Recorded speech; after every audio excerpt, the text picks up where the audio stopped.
At the beginning of the movie, the story opens in a deserted place. There, a man named Jax is being tortured by a group of gangsters. They're torturing Jax because he leaked evidence of the crimes committed by their group. Jax keeps begging for mercy and promises to take back all the evidence that has already been released. But the gangsters don't care at all. They immediately grab a weapon to kill Jax. Just as Jax is about to be killed, gunshots suddenly ring out.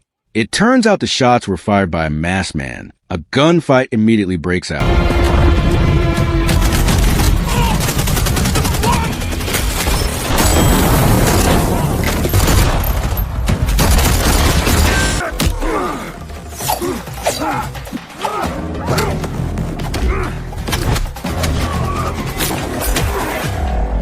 After the masked man successfully takes down all the gangsters, it's revealed that his name is Mason, a secret agent. Once everything is safe, Mason tells Jax to stay where he is. Mason then pulls out his gun. Jax is immediately shocked because he thinks Mason came to save him, but a moment later, you've just been erased. it turns out the gun Mason is using only fires fake shots. After that, Mason takes a picture of Jax and makes the scene look as if Jax is already dead. Mason does this on purpose, so no one will come after Jax anymore in the future. The story then shifts to the luxurious mansion of a Mafia boss. There, a beautiful woman named Rena is introduced as the Mafia boss's young wife. At that moment, Rena is getting dressed because the Mafia boss is about to host a party with his associates. Not long after, the Mafia boss enters a room and immediately criticizes Rena's outfit because he thinks it isn't sexy enough. The Mafia boss wants Rena to look more seductive in front of his guests. He even points a gun at her while saying that if his associates become attracted to Rena later, she has to satisfy them. If she refuses, she'll lose her life. After Mafia boss leaves the room, Rena receives a call from two people watching over her from outside. The two of them tell Rena to stay patient because their mission is almost complete. It turns out Rena has only been posing as the Mafia boss's young wife all this time. She's carrying out the undercover mission under the FBI's orders to copy all the Mafia boss's business data stored on a flash drive. Not long after, the party begins, and Rena goes downstairs wearing a sexy dress. Rena then approaches the Mafia boss, who is talking with his younger brother, Smith. Seeing Rena's appearance, Smith is immediately captivated because he thinks she's incredibly beautiful and sexy. After that, the Mafia boss takes Rena around to introduce her to his associates. While the Mafia boss is distracted, Rena secretly returns to her room. As soon as she gets there, Rena opens the Mafia boss's safe. She quickly takes the flash drive and copies all the data stored on it. Once the copying process is finished, Rena immediately sends the data online to the two FBI agents who have been waiting outside. They then tell Rena to leave immediately because the mission has been completed successfully. But when Rena is about to leave a room, she runs into the Mafia boss who has just walked in. The Mafia boss asks why Rena is in the room when she should be downstairs entertaining the guests. Rena says that she feels nervous, so she has to take a sedative first. At the same time, the Mafia boss notices that his safe has been broken into, so he immediately points a gun at Rena. The Mafia boss orders Rena to give back whatever she took while demanding to know who she really is. Since Rena still refuses to answer, the Mafia boss immediately starts beating her. Just as the Mafia boss steps closer to hit Rena one more time, this happens. After the Mafia boss dies, Rena goes downstairs pretending to cry. There, she meets Smith, the Mafia boss's younger brother. Smith immediately asks what happened. Rena tells him that the Mafia boss was so drunk that he fell out of the window. After that, Rena asks for permission to step outside for a while because she's still in shock from what happened. Smith allows her to leave because he doesn't suspect Rena at all at that moment.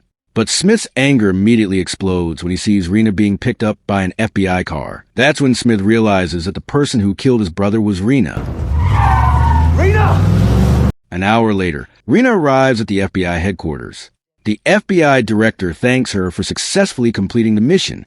After that, the FBI director calls Mason, the secret agent who previously saved Jax. The FBI director assigns Mason to give Rena a completely new identity, then take her overseas. Mason is also assigned to protect Rena until Smith, the Mafia boss's younger brother, and his associates are captured. Mason agrees to the mission and plans to take Rena away the following morning. Like walking, right? That's all you really care about, isn't it? Wondering what's around every corner until what's around the corner. Mrs. Kimura. Meanwhile, Smith is sitting alone in front of his brother's coffin. There, Smith swears to take revenge on Rena for causing the Mafia boss's death. Now we play her. That night, Rena and the FBI director are seen enjoying a glass of wine at a luxurious venue. The event was arranged by the FBI director as a farewell party for Rena before Mason takes her overseas the next morning. Not long after, Mason arrives and immediately tells Rena and the FBI director to leave the place. Mason then takes them to a secure room. There, Mason explains that Smith's men have already infiltrated the place and come to hunt down Rena. Not long after that, Smith's group storms in while setting off smoke bombs, throwing the whole place into chaos.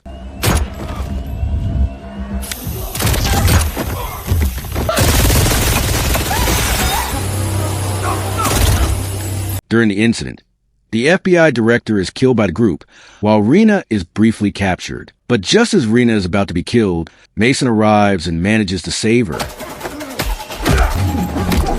After that, Mason takes Rena to the rooftop. Once they get there, Mason tells Rena to take off all her clothes immediately. Unfortunately, I'm the only one who gets to see that. After Rena changes her clothes, Mason pulls a woman's body with a badly disfigured face out of a bag.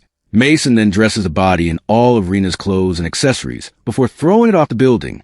That way, everyone will think Rena is dead, while Mason actually plans to take her overseas with a new identity. On the way, Rena asks whose body was that. She also asks what would happen if Smith found out the body wasn't actually hers. Mason explains that the body belongs to an unidentified woman that he bought from a hospital. Mason assures her that his plan won't be exposed. Earlier, he had already arranged for the body's height, weight, DNA, and fingerprints to match Rena's exactly. Before they leave the city, Mason also gives Rena a new identity under the name Rachel. However, Rena says she doesn't want to be called Rachel. Rachel. I told you, no witness protection. The American people, the people who need your help. Mason then takes Rena all the way to Africa. There, Rena is given a house, living expenses, and various other facilities. She can also go anywhere without having to hide anymore. Meanwhile, Mason stays not far from Rena's house, so he can continue protecting her until everything is completely safe. Nakamura's dead. On the other hand, Smith gathers several of his senior men. Smith then orders them to send hitmen from different countries to hunt down Rena. Smith is convinced that Rena is still alive because he believes the news of her death was nothing more than a setup. A few days later, Mason is out for a morning run. Not long after, he receives a call from the new FBI director. The FBI director tells him that 2 of her agents will be arriving there later that afternoon. Mason is ordered to pick them up and assist them with their mission. That afternoon, Mason goes to pick up the 2 FBI agents as ordered. When they meet, Mason greets them warmly. One of them is named Paul. After that, Paul explains that they were assigned by the FBI director to capture a fugitive from America who fled to that area. Paul hopes Mason is willing to help, so their mission goes smoothly. Mason agrees, and they immediately head to the fugitive's location. On the way, 2 additional vehicles carrying FBI agents join them, so there are no longer just the 3 of them. How are you, gorgeous? Hey, Paul. We're plucking out one of your witnesses, huh? A local badge in case things get hot. Let's roll. As soon as they arrive, the entire team enters the fugitive's house, and a gunfight with his men breaks out.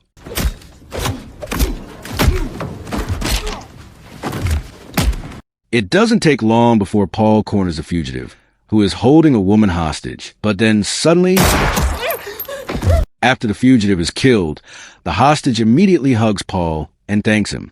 But unexpectedly, Paul secretly picks up the fugitive's pistol and shoots the woman, killing her. When Mason arrives, Paul's partner slips a phone into the fugitive's jacket before taking it back out. When the phone is unlocked, the wallpaper turns out to be a photo of Rena.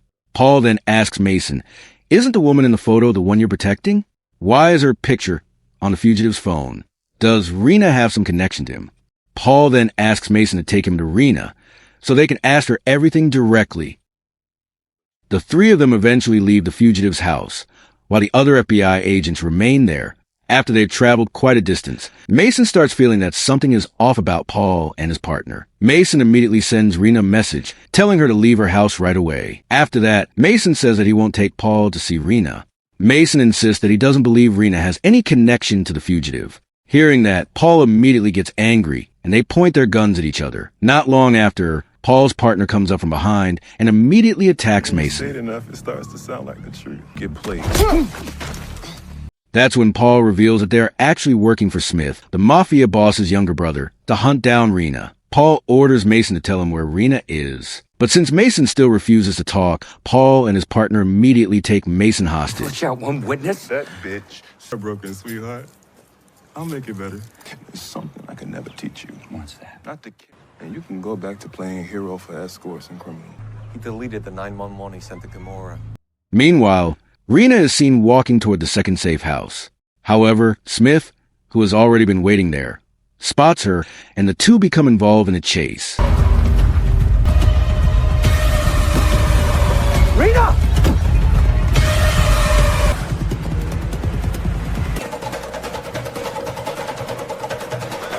After running for quite a while, Rena finally manages to hide in a warehouse whose owner is unknown. The story then returns to Mason, who is being taken somewhere by Paul's partner. When Paul's partner lets his guard down, Mason immediately fights back, leading to a chase that turns into a fight.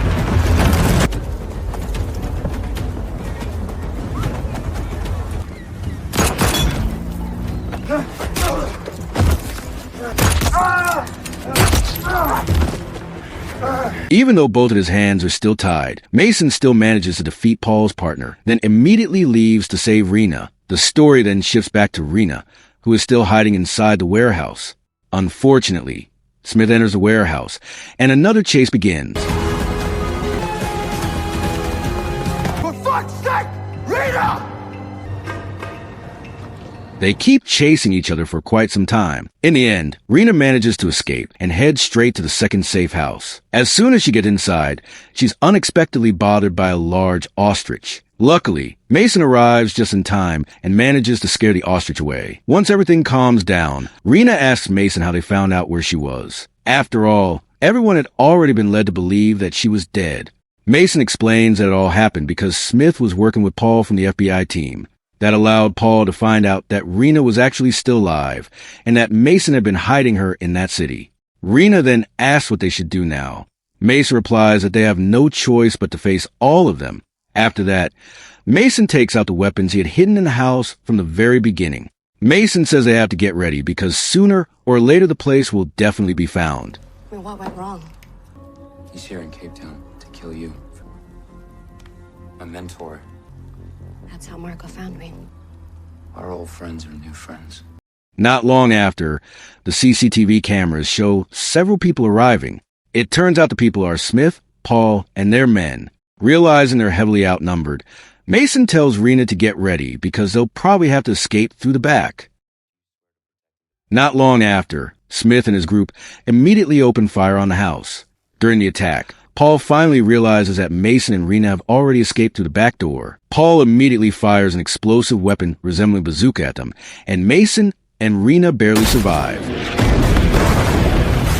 Fortunately, both of them survive and continue their escape. Not long afterward, they have to cross a river guarded by a hungry hippopotamus. Luckily, the hippopotamus is already friendly toward Mason, so it lets them cross. A moment later, Smith and his men arrive at the riverbank and prepare to cross. But suddenly, one of Smith's men is attacked by the hippopotamus. In the end, Smith decides to call off the pursuit, allowing Mason and Rena to escape on a motorcycle waiting on the other side of the river.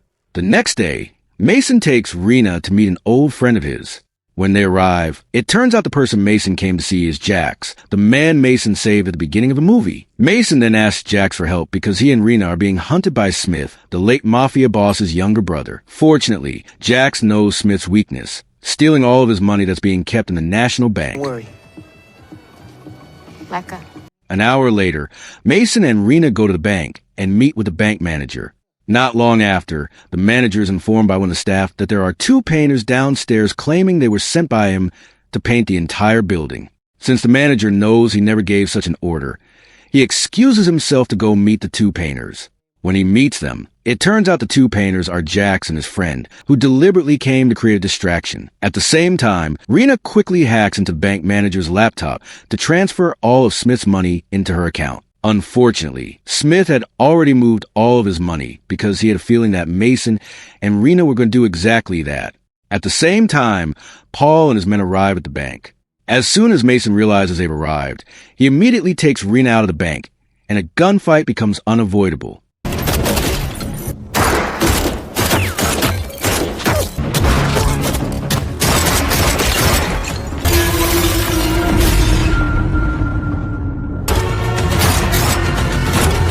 In the middle of the gunfight, Smith arrives at the scene and immediately manages to capture Rena. Mason tries to chase after him, but fails to stop him, and Smith successfully takes Rena away. An hour later, Mason can only sit in silence, feeling that he has failed to protect Rena. Jax encourages him again, saying that they still have a chance to save her. Jax explains that on the way back from the bank, he saw Smith and his men taking Rena toward the harbor. From that, Jax figures they're planning to take Rena back to America by sea. As soon as Mason hears that information, he immediately rushes to the harbor without wasting any time.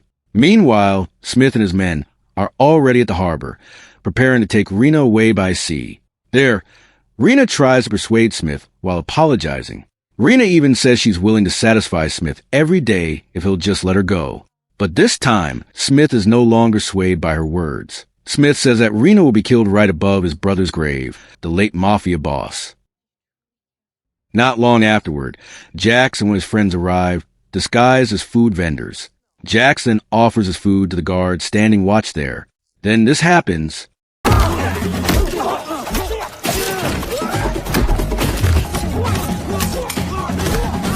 After Jax successfully takes out the guard at the front, it turns out Mason has already managed to get into the side entrance. Without wasting any time, Mason immediately attacks Smith's men at the scene.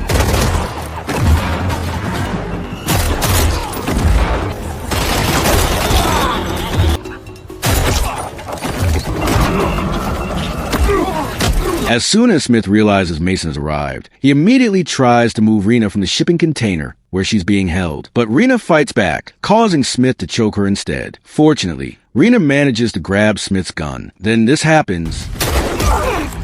After Smith is killed, Rena immediately jumps up and slams Paul's head while he's pointing a gun at Mason. Because of that, Rena ends up being taken hostage by Paul again. At the same time, the rest of Smith's men continue fighting Jax and his friend. Not long afterward, a small explosion distracts Paul. Mason immediately takes advantage of the opportunity to beat Paul, allowing Rena to break free. After that, the duel between Mason and Paul begins. Thought it was gonna be that easy.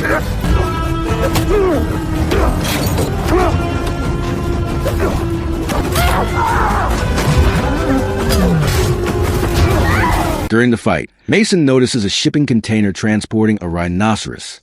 Mason deliberately releases the rhinoceros. Not long after, Paul manages to corner Mason. At that moment, Mason asks why Paul is still hunting them even though Smith is already dead. Paul explains that none of this is because of Smith. He's wanted to get rid of Mason for a long time because Mason always protects every target Paul goes after. That's why Paul's real target has never been Rena, but Mason. Just as Paul is about to kill Mason, suddenly... In the end, Paul is fatally gored by the rhinoceros that Mason had released earlier. At the end of the movie, the FBI director arrives at the harbor with the other agents. The FBI director thanks Mason for eliminating the traitors within her team. After everything is over, Mason gathers with Rena, Jax, and one of Jax's friends. Mason congratulates Rena because she can finally live freely without anyone hunting her anymore. Rena also thanks Mason because everything was resolved thanks to his help. The end.